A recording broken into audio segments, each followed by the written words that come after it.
Hey cousins, happy Tuesday. Welcome back to another episode of Respectfully.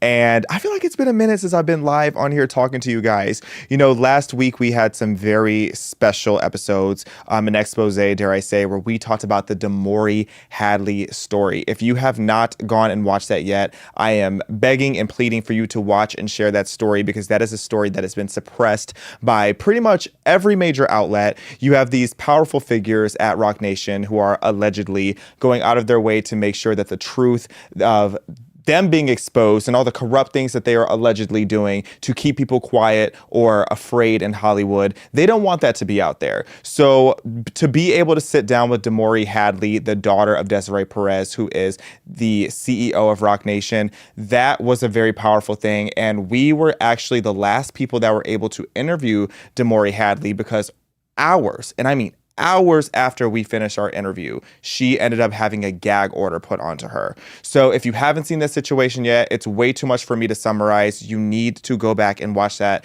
episode. It was such a big deal that Nicki Minaj, the queen of rap, the undisputed queen of rap, Nicki Minaj herself, actually went and reposted it on Twitter. So thank you so much to Nicki Minaj for sharing Damori Hadley's story. Thank you to all the Barbs, the Nicki Minaj super fans that reached out to me to get me to sit down with Damori Hadley. And please do everything you can to raise awareness about that situation. Shout out to Impressive Channel. If you're watching this on YouTube, you may have heard of Impressive Channel, iconic independent pop culture journalist with well over 1 million followers and subscribers. Actually used some of the clips from Respectfully and did a deep dive on this topic, and I'm so grateful. I literally had tears coming to my eyes because I was so happy to see more light be shined on the Damori Hadley story. So again, head over to my YouTube. It's just on my personal YouTube, not on PragerU's yet. Respectfully Xavier on YouTube, and check out the Damori Hadley story. Now that being said, today we're gonna have a key. We're gonna have a little key because it was so heavy last week that we needed to have a good laugh. And right when I was looking for what should we talk about today, I saw that Jaguar, the luxury vehicle company, they are in the trenches. If you guys remember, we're gonna bring it up in just a minute. If you guys remember that Jaguar put out this disgusting, cringe woke ad and this whole rebrand attempt to try to make themselves seem young, fresh, and cool, and it backfired so badly. Their sales are in the toilet, and it inspired me to think, what are some of the biggest woke marketing fails ever? So I actually asked Grok over on Twitter, or X, about what were the biggest fails, and we put together a list that I haven't seen most of these commercials yet, so I'm really excited to react to them live today. But that being said, y'all know the vibes. Be sure to like, comment, share, and subscribe. Send in your super chats. Welcome to Respectfully.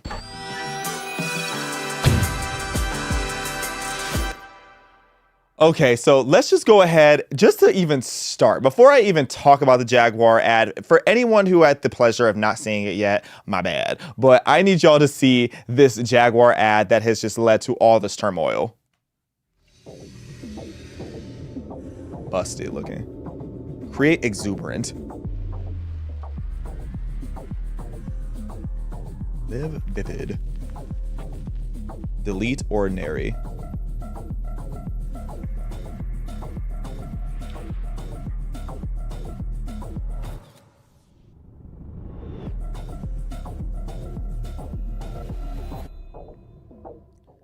Copy nothing. So, okay, the thing is about this ad, like, why are we celebrating objectively hideous people? And it's actually not even that the people are hideous, because most of their face cards are actually T, but it's just like the styling, the non-binary of it all. It's like, nobody wants this. When you look at like Jaguar historically, Jaguar was always such a sexy, sleek, vintage feeling car with like this classic appeal to it. Nobody is going to Jaguar because they want something non-binary and futuristic, but instead that's what they served to us. It's basically like, we asked for fine dining and you gave us gas station fish plates. That's what Jaguar was doing with this ad. And of course, everybody was just cringing because it's like, first of all, who even is still buying Jaguars these days? But let alone after this ad, like nobody was excited to buy this kind of car. The only person, and it's not even that the car itself was hideous, like the rebrand of the cars wasn't the worst thing in the world. Like I could see somebody being like, finding that appealing, but it's just the ad and the energy that you put behind this like nobody wants to look like these non-ordinary, non-binary people. Okay. And as someone who really prides themselves and just enjoying the art form that is marketing, it's like when you put people in your commercial and you put people into your advertisements, essentially you're supposed to want to feel and look and have the vibe of the people that you have inside of your advertisement. Like if you look at some of the most iconic car commercials ever, they make you feel just like so badass, basically, when you get into certain vehicles. But what is this? Nobody wants to look like that. Come on. And the people who do look like that, and the people who look like this can't afford a Jaguar. You're lucky if these people can afford a Prius. They're spending all their money on hormone blockers. And for some of them on Big Macs, but I'm not going to say which one. And I'm not necessarily talking about the one you think I am. That's the gag. But I'm talking about her too. Woman of width. Nobody wants, this is just not it. So just for you guys to see how much of a fail this was, even just like financially speaking, this was one of the biggest fails I've ever seen. So shout out to my friend Ali London, who I got to hang out with in Israel. Hey, Ali, we're talking about you. Ali put this tweet up and a lot of people were talking about it and I was baffled. So Jaguar sales plunge 97.5% in Europe after disastrous copy nothing woke rebrand. The company sold just 49 cars. 49? Do you know how insane that is to only sell 49 cars? Most dealerships would be out of business if they own, like just in general would be out of business if they only sold 49 cars. But to say that the entire brand only sold 49 cars in the month of April is insane. And that's all throughout Europe. So not even just the whole country, the whole continent. The whole continent, you're only selling 49 cars? It makes sense because there's only 49 people probably in Europe that look like that can afford it. So following the backlash over the company's rebrand, so Jaguar Europe sales plunged from 1,961 units in April 2024 to just 49 vehicles in 2025. Now, mind you, they were already failing. The brand was already dying because if you're selling under 2,000 units in the whole month of April across Europe, that to me already sounds like your brand is dying. And there were a few people who were putting out stats of like how some of their competitors were doing in sales, and they were selling tens of thousands of units per month. So Jaguar was already on life support. And then this woke rebrand really just pulled the plug on them. 49. If you're only selling 49 vehicles, just pack it up. The Jaguar is extinct now. You are officially an endangered species, Jaguar, because you decided to go and heat up these disgusting nachos that nobody asked for. So that was the inspiration to today. Let's get into some more of these because I've seen that Jaguar ad and I want to see the rest of what Grok says are the biggest woke marketing fails. Hi, it's me, Pattie Gonia, a real-life homosexual. And today I'm here with the North Face. We are here to invite you to come out in nature with us. Wow, this is nice. We like to call this little tour the Summer of Pride. This tour has everything. Hiking, community, art, lesbians making art. Last year, we gay sashayed across the nation and celebrated Pride across the nation with hundreds of you across the nation. This year, we're back again with 2 new stops. Atlanta, GA. Why? Because you're there. In Salt Lake City, we're coming for you. Pattie, can we go? Of course! This year, all these fabulous speakers will be coming from inside this TV to a nature near you. So come outside and celebrate the beautiful LGHGTV community. That's pretty gay.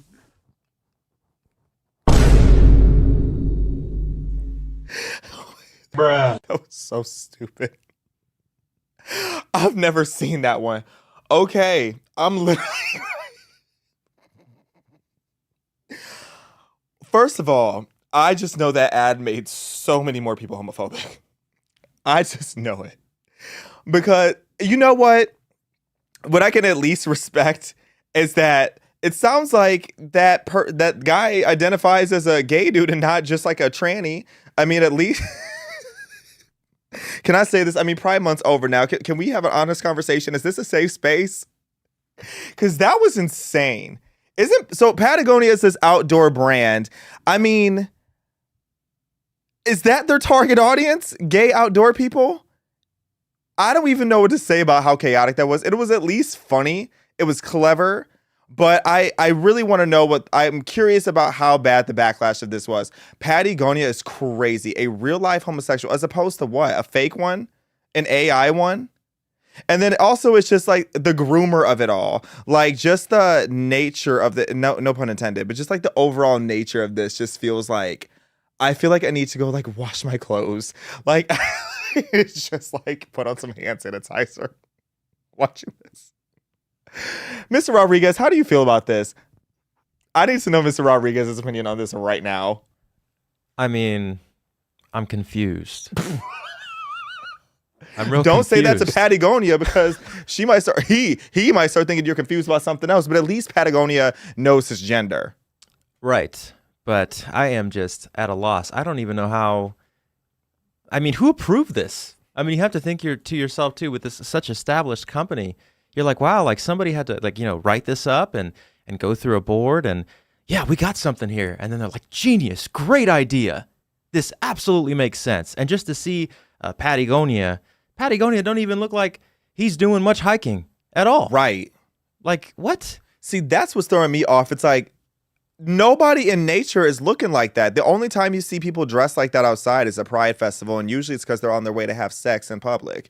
No shade. All that was missing from this commercial was a nice big rainbow bear. A rainbow bear. A rainbow bear. That would have been like, I would have been like, okay, cool. Maybe you got me there. That's pretty visually appealing. But aside from that, weird. The visual I just had of Yogi Bear with like a pride flag wrapped around him. Like, don't make the Bears gay. It's like the Chicago Bears are already getting screwed over enough. It's like, can the Bears have peace? That was crazy. I have no other comments, but I will at least say it was kind of funny. It was just extremely cringe and awkward. And it shows again that these people do not know their audience. Let's see the next one. Hi. Impressive this carrying wench. skills, right? I got some Bud Lights for us. So, I kept hearing about this thing called March Madness, and I thought we were all just having a hectic month, but it turns out it has something to do with sports. And I'm not sure exactly which sport, but either way, it's a cause to celebrate. This month, I celebrated my day 365 of womanhood, and Bud Light sent me possibly the best gift ever, a can with my face on it. Check out my Instagram story to see how you can enjoy March Madness with Bud Light and maybe win some money too. Love ya! Cheers! Go team! Whatever team you love, I love too. Okay. I bet you do. Love ya. Okay. Okay, that's enough. Okay, bye. Like, I get awkward and anxious just watching Dylan Mulvaney. I feel like there's nothing else I can possibly say about Dylan Mulvaney. It makes total sense why this was included on Grok's list of biggest marketing fails, because this was just so disastrous. And then honestly, worse than the campaign itself, dare I say, was the handling of the campaign backlash, where Anheuser-Busch, like, instead of just... It's like you do one of two things. You either just act like it didn't happen and you keep moving on, or you straight up apologize. But instead they gave like a half-baked apology where it was like you didn't quite stand with the non-progressive people who were offended and thrown off by this, because Bud Light's target audience definitely are not Dylan. It's not Dylan Mulvaney fans. And then at the same time, it's like you have the progressives who are now irritated that you didn't stand by Dylan Mulvaney. But that was like one of the biggest marketing disasters ever. I can only talk about Dylan Mulvaney so many times in a quarter. And I feel like, what was it, like a month ago that I just did a real deep dive on the Dylan Mulvaney effect, because I think there was a lot that deserved to be unpacked there. Because the big question I have with Dylan Mulvaney is, were we too harsh, or was the backlash justified? And revisiting the whole Dylan Mulvaney saga, like a year after removing myself from even paying attention to anything that had to do with Dylan Mulvaney, it really was eye-opening, because there are some ways where I feel like we got a little too harsh sometimes, but at the same time, it was fully justified because what Dylan was pushing, and like the whole strategic, calculated media push for Dylan Mulvaney, I feel like was the epitome of the downfall and the demoralization of our society. But at the same time, I can't be a hypocrite and not acknowledge the fact that constantly reacting to Dylan's videos and constantly buying into, the backlash and the rage bait of the Dylan Mulvaney era, it's like conservatives gave Dylan more PR and more of an underdog storyline and story arc than any other media push possibly could have done. So I have nothing else to say about Dylan Mulvaney, but that was a failure. And to this day, I'm irritated because I can't drink my favorite beer in public, which used to be Bud Light Platinum, but I can't have gluten like that anymore anyway. So we're all good. Oh, $25 super chat. Shout out to the Outlaw Feminist. Really enjoy your content. I appreciate your nuanced point of view. Huge fan. Oh, thank you. Thank you, cousin. I appreciate you. And, you know, that's actually one of my favorite compliments. I really appreciate that when someone acknowledges that there's nuance, because one thing that I have felt like for so long has been missing from so many political and cultural conversations is the ability to have nuance. It's like, I do not want to be just a screaming voice in an echo chamber. And I don't say that in a pick me kind of way, because how can I be a pick me if I'm the one doing the selecting? Okay, let's make that very clear. But it's like being able to look more objectively and like step out of the momentum that's going towards certain conversations. And for someone with my background, I think that's especially important because I used to be a BLM activist and I got caught up in so much of the hype of the woke movements that like I never want to be caught up in a fraudulent movement again, whether it's conservative, liberal, progressive, etc. So that being said, thank you for the super chat, and let's go to another. Oh, this one's iconic. Shout out to Kendall Jenner.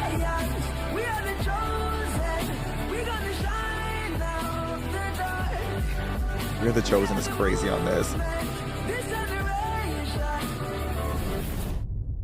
Period.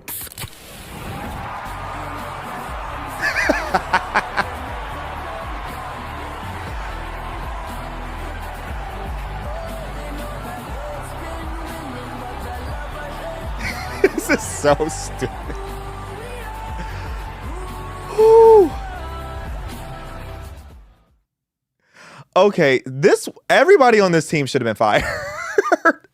Okay, so for context of this one, this was in the height of like the Summer of Love stuff. Everybody was protesting. Like it got to the point where people were going outside to protest. You would ask them, what are you going to protest? And they didn't even know yet. Like people were just going outside to march, just to march. Like everybody was walking with me before I was even walking.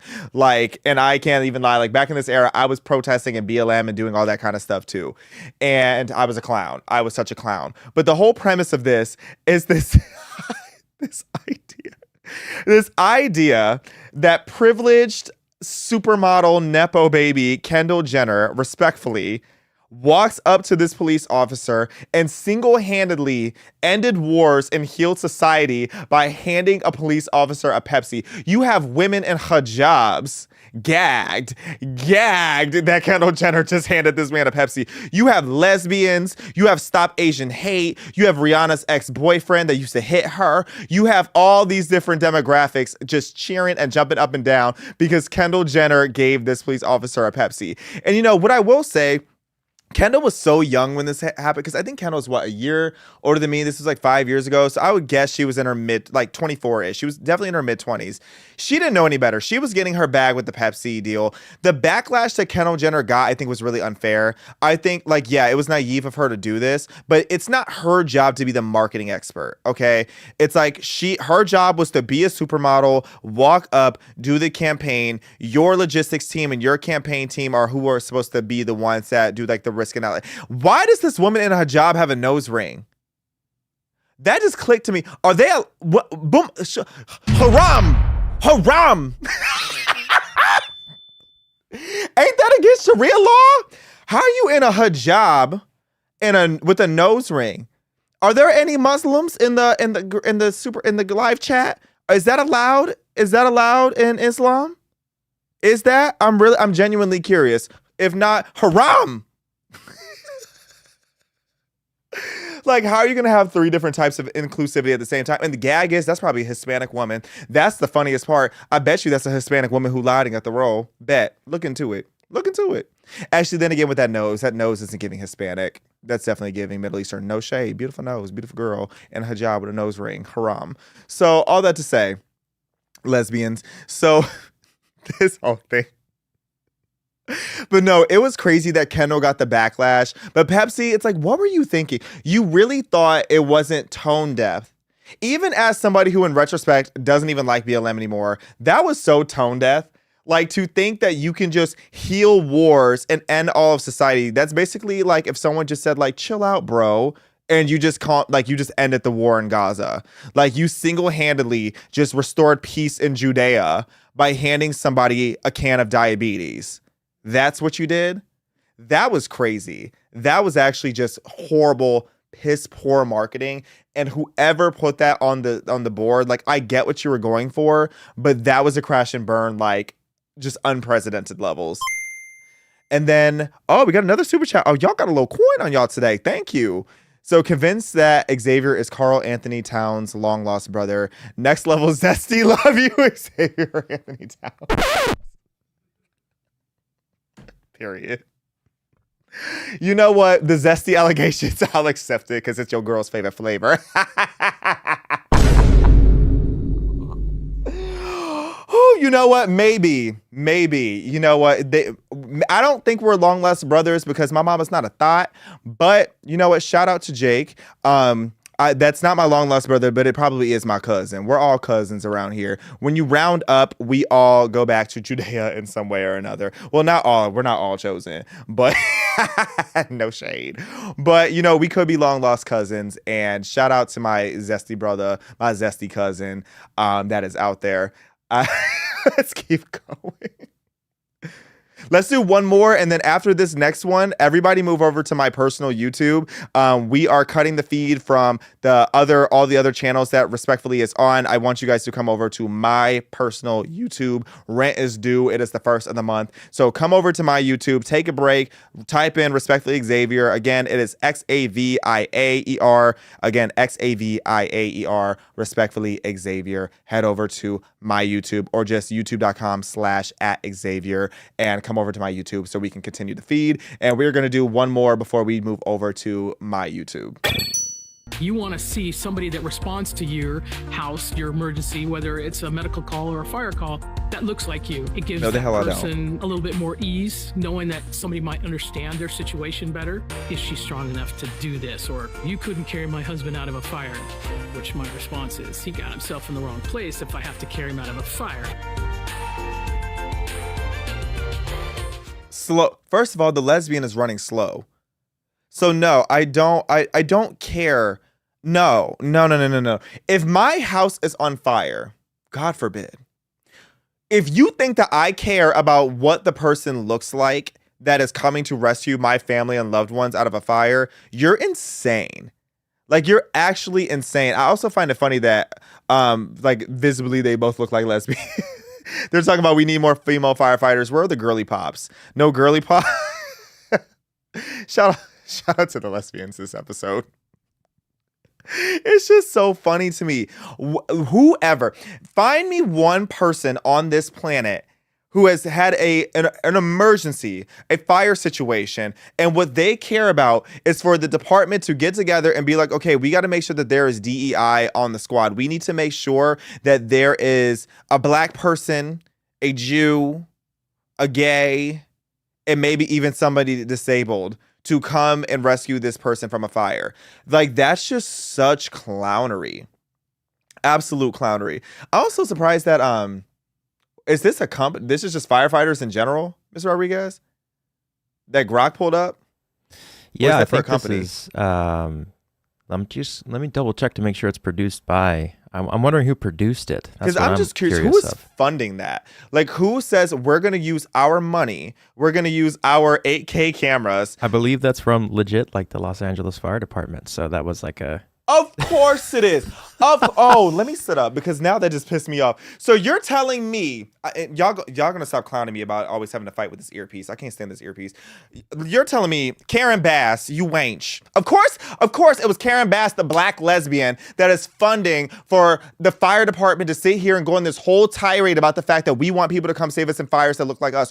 No, when there is a fire in our homes, we want there to be water in the fire hydrants. We want to know that there was brush that was cleaned up so that the fire fire doesn't widespread. We want to know that all of our fire insurance policies weren't canceled a month before all of these fires just suddenly started burning in a very, very strategic pattern, if you get what I'm saying. So no, nobody in Los Angeles cares about the demographic of the firefighter. We want to know that the firefighter has the tools and the equipment and the quantity of co-workers and colleagues that can actually come and save us from the fires. You think about the people who died and the amount of things that were lost and the amount of homes that were lost, the amount of lives destroyed, businesses destroyed, ecosystems destroyed because of the fires in California, and you're telling me that we were spending money on lesbians with great haircuts? That was a nice fade on that lesbian. We're talking about overweight, big-backed, light-skinned, well-faded lesbians coming and telling us that when people have a fire in their home, they want people to come there that looks like them.